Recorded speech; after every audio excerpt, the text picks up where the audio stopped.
So what's going on, YouTube? This is Doug Jenkins from iMixandMaster.com. I promise you guys, I'm back, and I'm going to stay, and I'm going to try to stay consistent.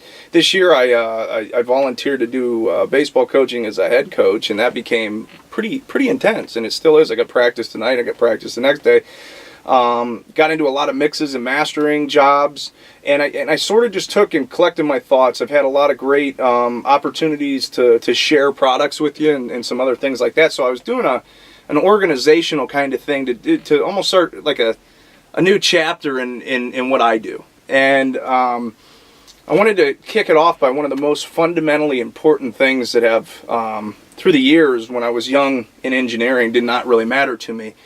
And that's room acoustics. Like, that was the most boring, who cares, we want to just make great music, get out of my way topic. You know, it was like, I don't care about that, dude. Like, just put some speakers, and you get a little prideful and say, I don't care, man, I can hear everything. But today, for you guys that have got past that fact of thinking that you don't need that, I'm going to give you some free tricks, some free techniques to get your acoustics rocking, or sounding better, or accurate. And then I'm also going to give you different comparisons of different material and how they operate in your room and how they make a difference in your room, and what you should expect. So all these things are at everybody's disposal. That's the good news. The other good news is I'm going to give you a trick inside your software that you can try after you watch the video. If you have an EQ plugin, you can try these at the end of the video. And I'm also going to show you a few other plugins that you might not even think about that come in every room optimization device. I mean, it's just the way it is. So we're going to go through, and then at the end of the video, I'm going to talk about this thing called an ST2 from Trinnov Audio. This is like the creme de la creme Rolls Royce Phantom Door, the holy grail of room correction in the digital domain. I would highly recommend you still do your basic room correction. So let's get into what room correction is. I'm going to get into some different material here, and let's go. So the first thing I want to talk about is something we all have. Let me see. There we go. We get a little more light.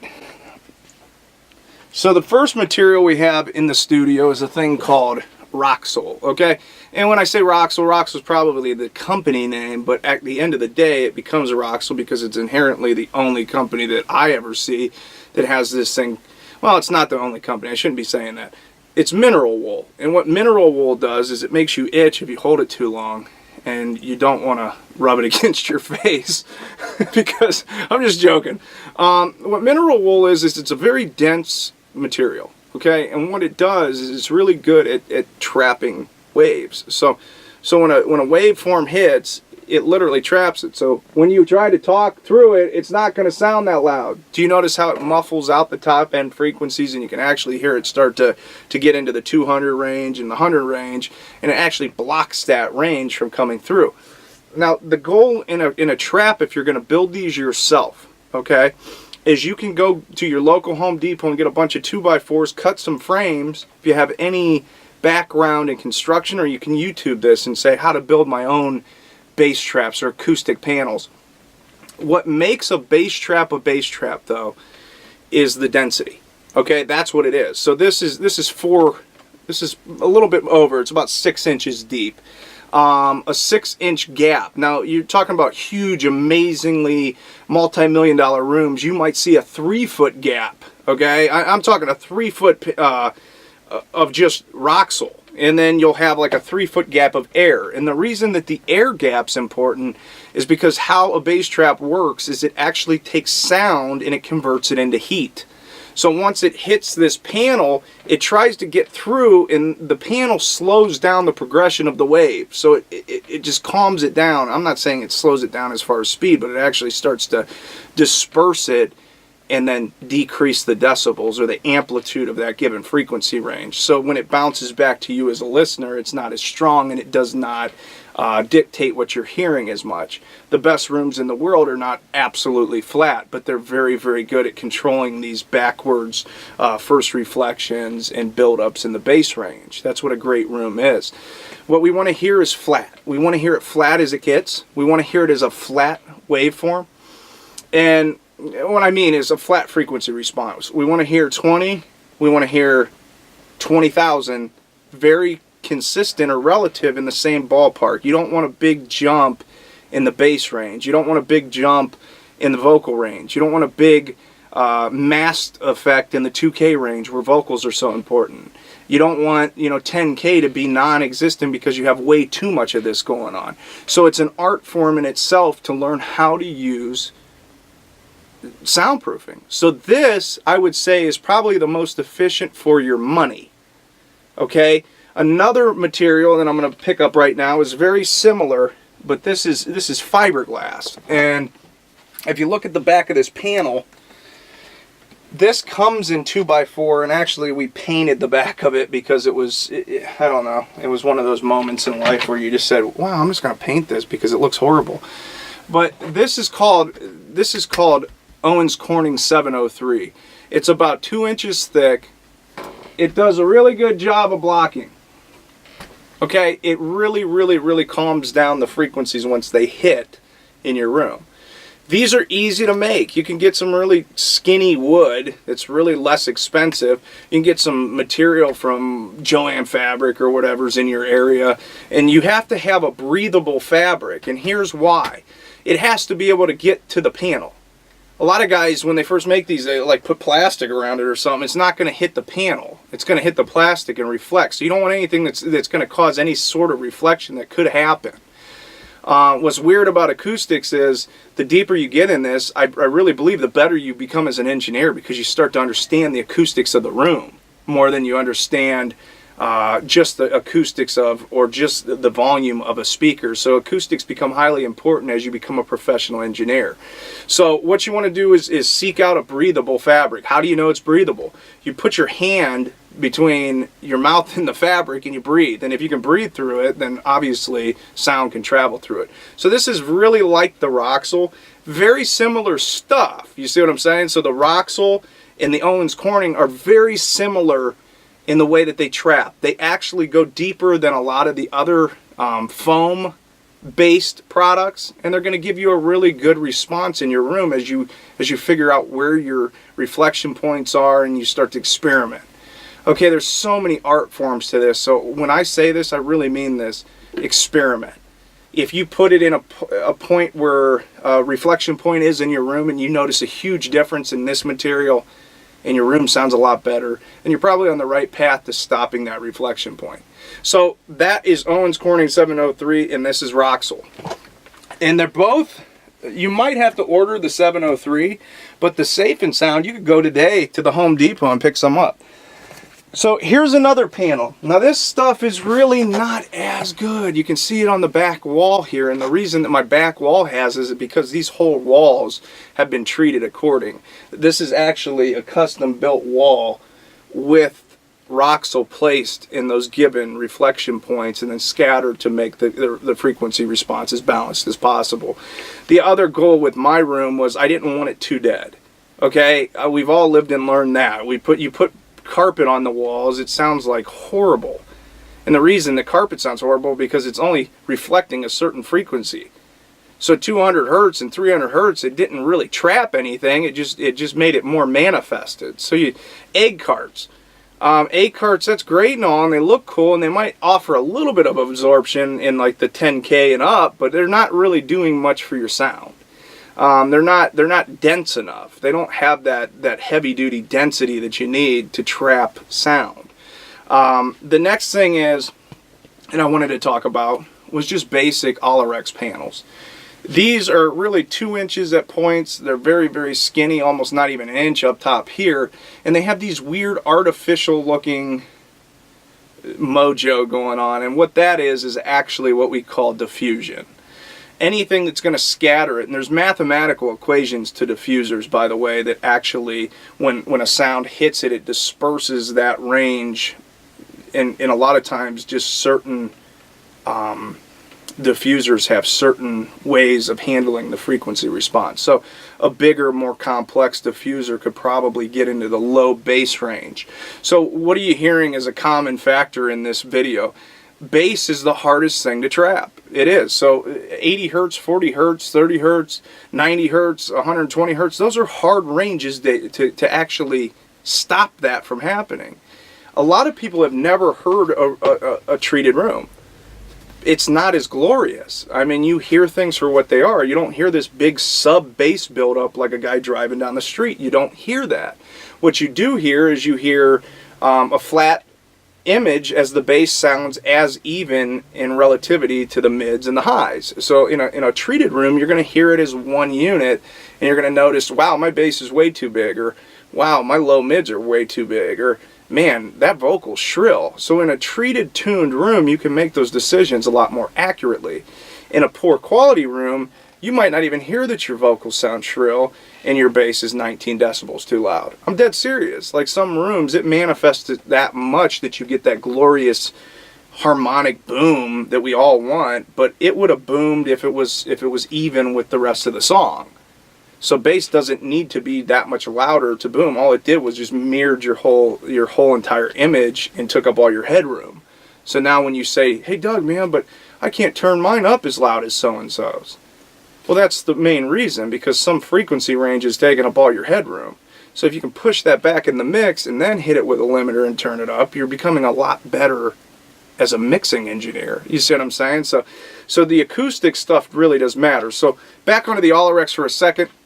These are very common and popular because they're inexpensive. I would say, in my personal experience, I've noticed a huge difference with these when you actually scatter them. And then I'm going against my own teachings over here, so you really got to pay attention to the room. I noticed when I put them on there, it just gave it a little bit more control in the top that I was looking for. But there is no direct science. You could say, oh, my room does this, so this is happening, this has happened, that's happening. So if all you have is access to this, you can build these up in your first reflection points, okay? So the next thing I want to talk about is these. The reason I just sort of skipped over these is these are as efficient, but they're not as heavy duty as the Roxul, and they're not as heavy duty as the 703. So if you're looking for some serious absorption, the 703 and the Roxul is going to get it done a lot better than this. If you like your room and you just want a little control and you disperse these through the room in certain reflection points and things like that, you're going to get a benefit. You'll definitely hear some absorption, and you'll keep a more live approach. A lot of people will use these in drum rooms and stuff because of that, because they still want the live sound. So think it out in your own brain, you know, think it out in your own ears and go, oh, I like what that did. And don't just put a bunch of panels up and not listen. Because I did that when I was young, and we made a room sound absolutely horrid because you don't know what you're doing. So, you know, I'm as guilty as everybody. So the one last one that I wanted to show as far as panels are concerned is another foam piece. It's the same thing, it's just denser, it's thicker, okay? It's got more mass to it, and really it's just a big piece of foam, and the foam's heavy duty, so it's a certain, you know, they can say it's a molecular formula and this and that. It's foam, okay? And what it does is it's really good at handling, I would say, if it's lucky in the right room, it could get down to 90 hertz. This is not designed for 80, 70, 60, 50. So what a big problem you can run into with this kind of bass trap, which I've done in my own personal life, and you live and you learn. I went out and got an awesome deal on a bunch of these. I'm talking like 25 of them. Like some guy I just bought them. I spent like $200. I was like, dude, give me them all, you know? And in our first attempt of trying to create a room, I actually was trapping the 100 hertz range way too much.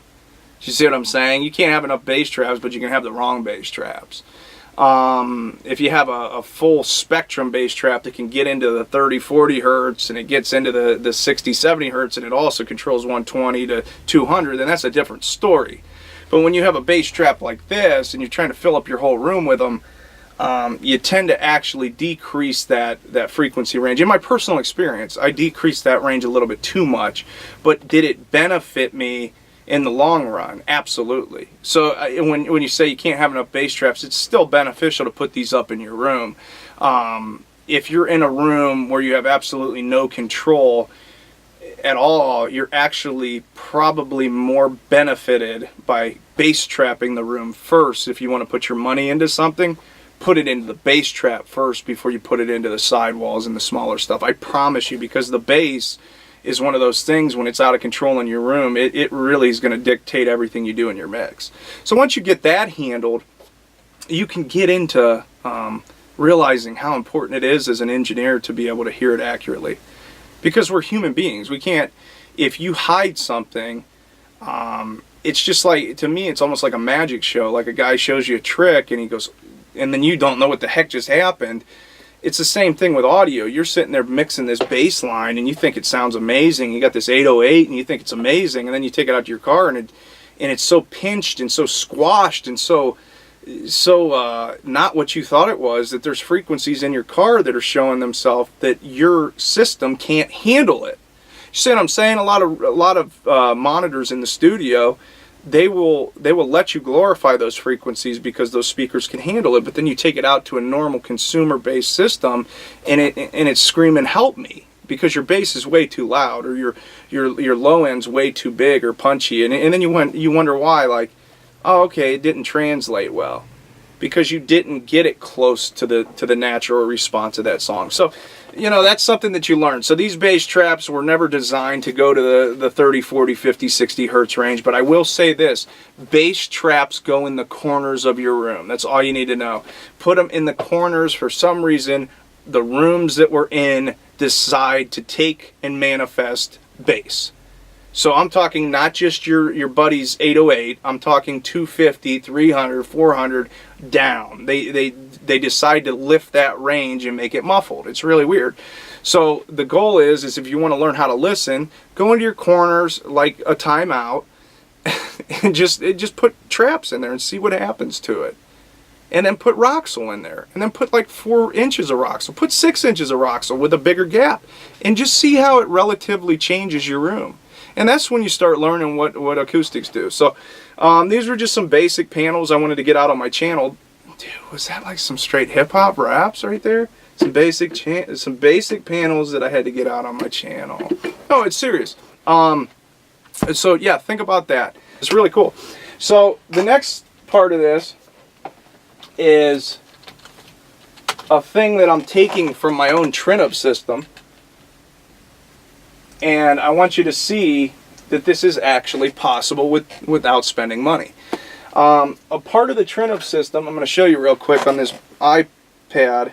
And if you guys want the holy grail of room optimization, buy the Trinnov system. I promise you, it's insane. It's honestly insane. But on this thing, I'm going to show you here real quick on screen. The Trinnov system is like literally its own thing. But if you look at the EQ here, it's got an EQ graph for each speaker. Now I can link these together, and I'm going to do this in the box. Now the thing about the Trinnov system and why it costs a little more is it's got delay compensation, it has phase compensation, it has amplitude compensation, has impulse response. I mean, it's insane. So you're getting into some seriously in-depth things. Another thing that this has, and I'm going to show you how you can do just with a setup, just with a plug-in if you learn to listen. It's all about listening though. Okay, it's not, and I'm new to this setup. We just got this system in, and I'm really happy with it. So okay, back to this. But if you look at the bottom here, it says output delays. You can actually delay the speaker, the right speaker, from the left speaker. Okay, and this is highly important in mixing, I promise, because if your speakers are off, if one's a little further than the other one, it's going to flip the image and make it sound unnatural to the way it actually was recorded or mixed. So here, I'm going to show you 2 cool things inside Pro Tools or any other DAW that you can do to do this at your own home studio. Let's do this. So the first thing we want to do is you need to find access to a signal generator, okay? And if you've stuck around this long for the video, you are going to reap the benefits, because this is really powerful to save you a lot of money. Is it going to be perfect? Is it going to do what the Trinnov system does? Is it going to do what some of these bigger optimization things are going to do? Probably not, but it's going to get you in the ballpark. and then you're going to learn, oh, okay, I see what he's talking about now. And it's really simplistic once you understand it. So what we want to do in Pro Tools, they have a thing called a signal generator. I'm going to put this up on screen and let you guys see it. This is I'm talking super fast today because I'm trying to get a lot of information in a given time frame. I'm going to turn off that light because it's going to drive me nuts. Let's see which one it is. Okay, so on screen here, and we'll end the video like this, but you can try it in your own personal space.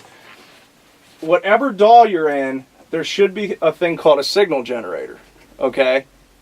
Now what a signal generator does, if you don't know what it does, is as you sweep, it sweeps frequencies that we associate with music, or we associate with our own hearing, from 20 to 20,000 frequencies. That's the human response of what we can actually hear or feel. 20 hertz is more of a feel, 30 hertz is starting to where we start to audibly hear it. 20K is really up there, and you know, your dog's in the room, he'll be barking. He knows what it is. So what we want to do is we want to start out, and the best way to do this without a microphone, without any of this, because we don't necessarily, if you want to get a little more deep in this, you can start to get into microphones and things like that, where you can actually calibrate the room and print what your frequency response is. But this is more of a layman's way of doing it. Like, hey, all I have is a few plugins, and I really want to see where my acoustics are. And this is why I'm doing this. So when we hit this button, and I listen to it, which I really don't need to listen to it, but I'm going to. So now, as I hear it, 20 hertz, I can tell it makes my voice sound weird. I can hear it doing something to my talking voice, and it actually causes, if you don't know what's going on, it can cause like an overwhelming feeling. Like it can make you feel like you're in panic. It's really crazy. In the right environment. So as we sweep up, the first thing I want you to notice is 36 hertz is a lot lower in volume than 52 hertz. Okay? Now 52 hertz, 48 hertz is bigger than 52, 64 is lower, 83 is bigger, 106 and 120, oh, that whole range sounds amazing. 150 gets a lot stronger.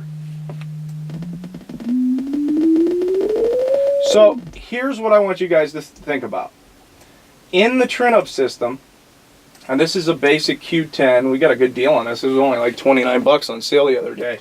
But in this EQing, you can actually take in your DAW and find the range it's a little loud, turn it down. Find the range it's a little loud, turn it down. Go all the way through the frequency response and do this. Okay, so 3K is a little loud, 9K is a little loud. Let's say 600 is just a little bit too quiet. Let's boost it. And I'd highly recommend like trying to stay away from boost, because you're messing with more than that. You're messing with headroom and things. Cutting is a different story. So you can do this. Change your relative frequency response of your room. Now, the reason that I'm doing that, once again, you are listening to your signal generator and how it affects your room. So what you're hearing is a flat -20 at all these frequencies from a signal generator.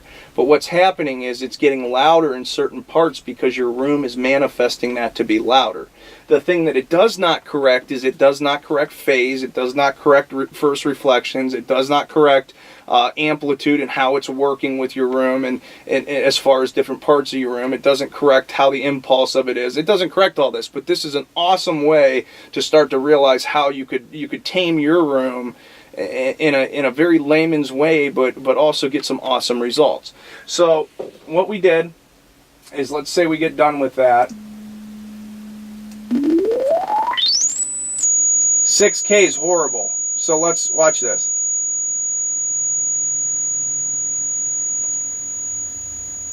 So I'm going to turn that way down. And it hurts my ears. So if you start doing this, getting into some heavy duty lifting, the reason I did that is maybe you want to remove your speakers and say, man, that's really bad. Like if you have like an image like where you got a dip like this, because 50 hertz is like unbelievably heavy, maybe move your speakers around, move them away from the wall a little bit, don't get as much bass. But yeah, once you figure out your curve, you can go in and you can save that curve, save it to a new file. I mean, that is, to me, that is really what these plugin designers and people are doing. And if you don't understand that, you're really, in a sense, just EQing your room. Like, think about it like you would EQ a bass line, or you'd EQ a, you know what I'm saying? Like you would EQ a vocal. You'd EQ this. You're EQing your room. So you're finding out what's too loud in your room, and then you're turning it down. And that's pretty much the basic procedure of any EQ. Of any system EQ. So you can do this and get it relatively flat, and then you can make your, you can go back and forth and refine this and go through, and you don't have to do this all in one sitting. You know what I'm saying? Just refine it. But the goal here is this. Once you get what you like, this is the key. Play back something you're familiar with. When you bypass it, you're going to notice the volume jumps. So use a plugin where you can compensate for the volume. So if you hear a huge jump, let's say you just hear a huge jump in volume change, turn up the output gain of that plugin to compensate. And that's really what a software calibration system's doing. And I really believe this, I really truthfully believe this, that you have as much of a benefit listening and hearing than you do as testing. Because at the end of the day, you're still experiencing something the way you perceived it. Do you see what I'm saying? So if you said, okay, 400 hertz is going to be louder, it's huge in this room, and you turn it down, you're perceiving it that way, turned down. You see what I'm saying? So it's really beneficial to you. You hear 7K, and you're like, geez, that's super loud in here. You turn it down to where you think it's even with 6K, 5K, 4K, 3K, and so forth. And in doing that, this is a free way of, probably everybody has a plugin that they can use. You want one with multiple bands, and you turn it down, and you can get that different, that different frequency response that's more accurate to the way that it should be flat. And that's a cheap way of doing it. So if you stuck around for this video, I appreciate it. I'm going to give you one more key, aka also known as a jewel in the studio. So another part of this system, the Trinnov system, is called speaker delay. So let's say you want to create a speaker delay. Now, I don't know other DAWs, okay? I'm talking about Pro Tools here, but there's probably plugins that can do this. But this one's a little tricky. I would highly recommend not doing it, but I'm going to show it to you. So if you look at the time adjuster plugin in Pro Tools, it's already going to delay your system for samples. But if you want, you can actually change this. And I think if you hold the control button, you can go one at a time or something. No. Anyways, yeah, this isn't more. So I can actually change this to where the right speaker's a little bit later than the left. And why I'm saying I would highly recommend not doing this is because if you don't know what you're doing, you're going to screw it up. But it's cool to experiment with, because you might find out that your speakers are relatively out of time with each other, and that's one of the big things you can use the time adjuster for, to adjust your room. Like if your right speaker's like 4 inches behind your left speaker, that's 4 inches of, and that actually makes a difference in the time domain of how quick that speaker's image gets to you. And you might notice by doing this, the time adjuster plugin, and I might have to find a different one because this goes to 59 samples right away. We want to do it in increments, so if I come across one that's more beneficial, I'll let you know. But any plugin that's going to change the time could help you in your monitors. And what I mean by that is why I keep saying, dude, don't do that, because you could really change and alter the phase of the image, and it's like, and you start mixing on it and you realize like your bass sounds horrible. But my best advice in that is make sure it sounds powerful. If you all of a sudden start moving the delay and all of a sudden you're losing all the power of your kick drum, you're obviously doing this. Now in the Trinnov system, and I'll end with this and talk about this little thing a little bit, But in the Trinnov system, I mean, we're talking 0.1 of a millisecond. So if I click that on this iPad, that's 0.1. Okay, and that's what I meant. Like, it really does get that deep. And somebody said, well, does that matter? It does matter in creating the correct stereo image. So let me talk about this if you guys wanted to stick around for the end. But the Trinnov system is unique in its own regard. I bought plugins, I bought this, I bought that, I've spent the money, I've drank the Kool-Aid. I'm gonna say you could just do this and save your money. I'm dead serious. You could save your money and just build your own little thing. But this thing here is on a different planet. This is for the higher end user. What I mean by that is if you really do this and you want to do this for a living and you're doing it for multiple studios and you're translating, you know, movies and video and audio and stuff like that, and you really want to do this as a professional, this is a highly regarded investment in your studio. This not only, let me flip over here, but this, no, I don't need to flip over, I just sort of talk about it. This is a final stop. This is a final destination. And let me, yeah, I will flip over. And I'm going to move my mouse because I have it on the, I actually have it just running as a iPad app because it just works better for my setup. But I'm going to put a mouse in here. And then I'm going to show you on screen. Obviously, you're going to get some reflection from the lights. Forgive me for that. Looks like Bozo the Clown. But we're going to talk about this real quick. So if you look at the screen, let me turn off this light. This is killing me.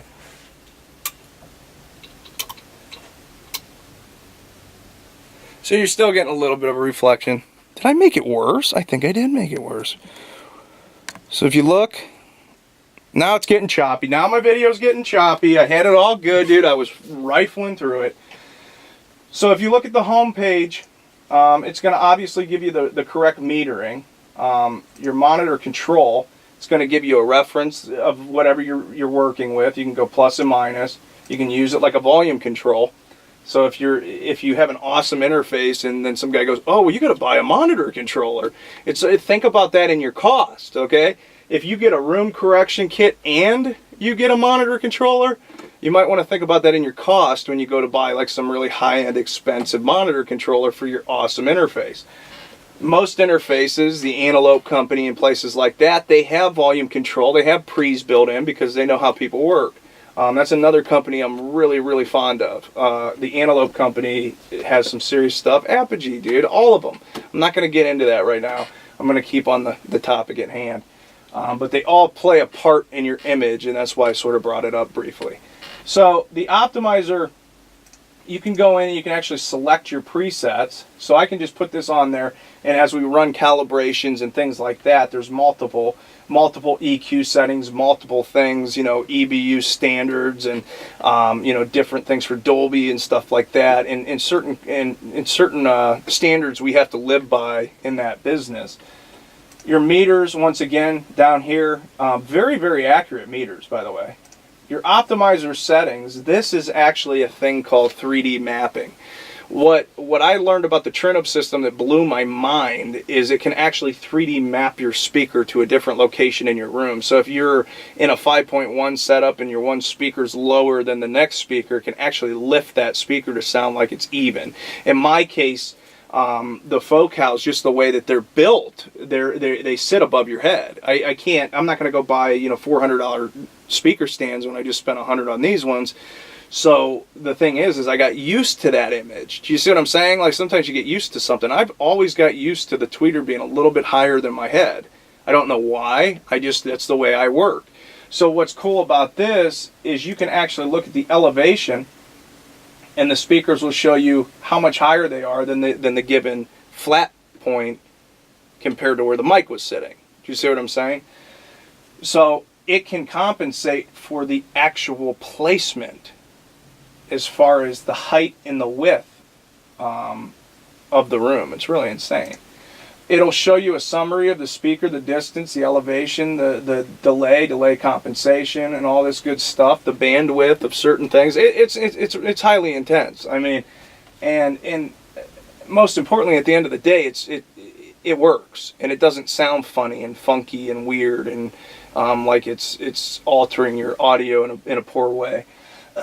So we go to the optimizer graph. Now when you run a test, because I'm actually, we just got this thing in and we're waiting for the mic. They're very popular, and the microphone was on back order, so I still haven't even got to run my room, which is sort of a bummer. But I talked to many people that own this, and they're like, dude, it's a must own if you're doing this on this kind of level. You like just how it transfers, and would I recommend this to a guy that just started his own home studio and is learning mixing? No. But to a guy that's actually done this for a living, you know, for years as a musician or an artist, or even like a production house or something like that, and you're in a smaller environment and you're moving a lot, or you never know what the next month's going to bring, this is a highly regarded investment because it keeps you consistent, and it's that reassurance. Like, this is such a complex process, acoustics, and I think that's why a lot of people avoid it.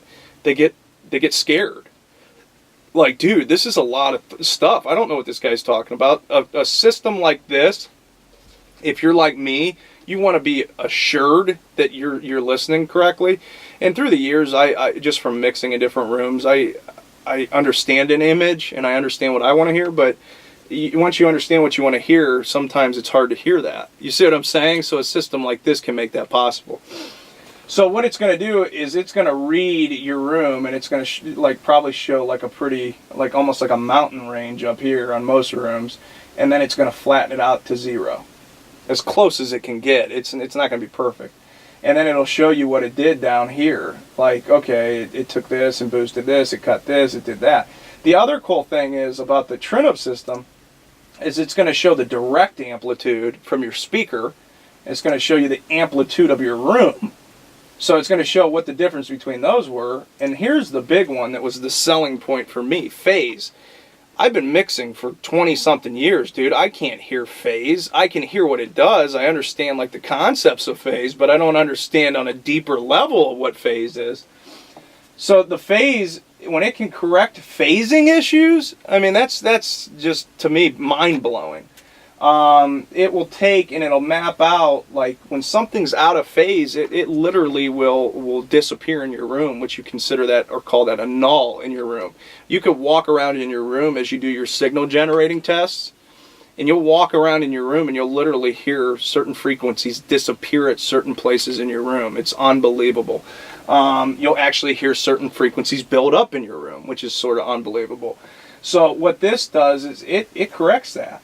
It takes care of that. The group delay, I haven't studied it, so I'm not going to try to get into it. But I really believe that it actually delays certain frequencies at certain given times in your domain. So you're reassuring that you're hearing the absolute correct image from your space, which is really nuts.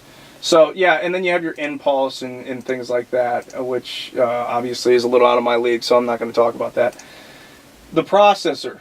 On each one, first of all, you have an output EQ. If I wanted to take this and turn this up or down, I could. Check it out. So if I want to move this, oh yeah, dude, we got a big dip there. Now obviously I'm going to zero that out. But you can EQ your room with this thing. That literally just changed the frequency response of my monitors. That's why I put it back to 0. Also, once you do this, that's on your outputs. You can go back here. You can go to your preset EQs. Say you work on certain things, you like a certain EQ setting, you can do that. And then your user EQ is almost like a basic EQ would be used to using. And this is cool too, guys. So you can save all these and you can experiment with what works best with you. 5.1 stuff, swap stereo, things like this, active mix downs for center mixing and things like that. But here's another cool one. This is actually a dynamic correction, and this is for mixing movies. There's a few profiles here. You have film, music standard, and it can tell you if you're in the ballpark. That to me is highly important. It shows you, okay, this is where broadcast is. This is what you want. And being able to put that in the correct dBFS or be in the ballpark when you're talking about a higher you know, when you're under the gun, when you have people telling you, hey, dude, it's got to be at this level, it's got to be at that level, we want this at this level, you end up getting a little nervous when you first get into mixing, but then you realize it's not that hard when you have a system like this, which was really cool. So I'm going to disable that, and here's the setup. You can put in subwoofers, loudspeaker presets, dude, and I'm just totally just scratching the surface here on what this does. Long story short, if that's not going to happen for you, don't worry about it. Don't get discouraged, okay? I think it's something to actually look forward to and maybe shoot for. But I don't care if you're at your studio right now with the cheapest whatever. Okay, music comes from here, and I want to start doing that in my videos. I don't want anybody to ever think that I'm glorifying just all this stuff, because a great song comes from here. And why I talk about this stuff is because it's important. Okay, acoustics is a natural happening thing.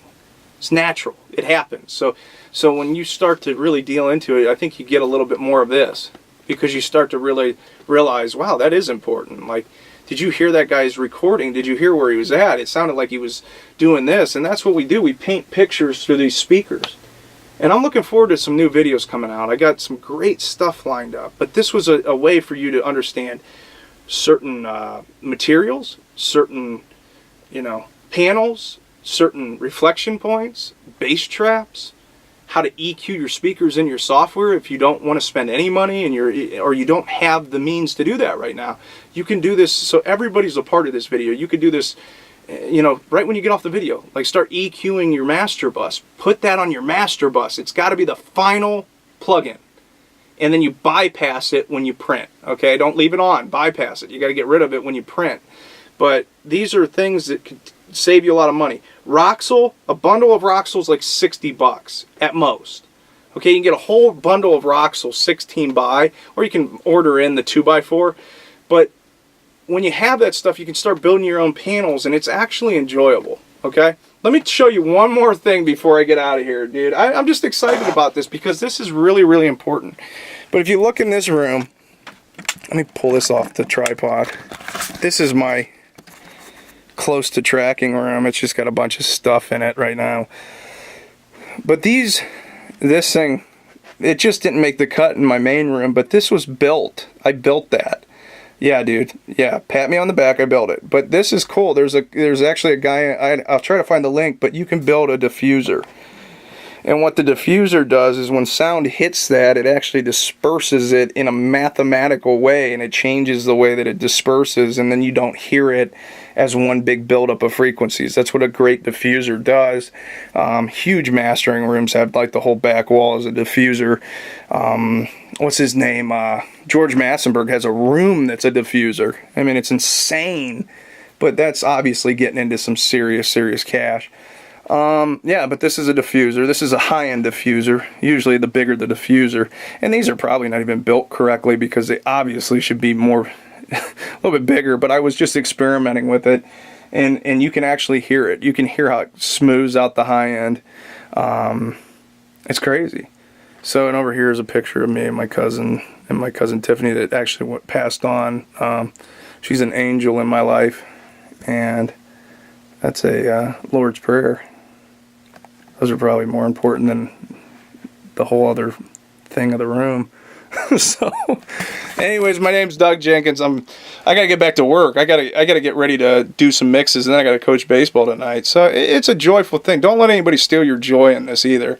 If it drives you nuts trying to do this, like, maybe it's time to like call somebody up and say, hey dude, I heard you do acoustics, you know? It's okay to give other people work too. It is. Like, that's what I had to learn in this business. Like, you don't always have to be right. You don't always have to do this. And it's actually more enjoyable when you get around more people. So my name's Doug Jenkins from iMixandMaster.com. That's my little 101 on acoustics. It's pretty cool, actually. I think a lot of people are going to get sort of flipped out by trying to EQ their speakers based on a signal generator. Is it perfect? No. Will it help? Yeah. But don't use a crappy EQ, because then you'll just ruin your whole entire... Never mind. I'm out of here. I don't have to explain myself anymore. All right, back on the tripod.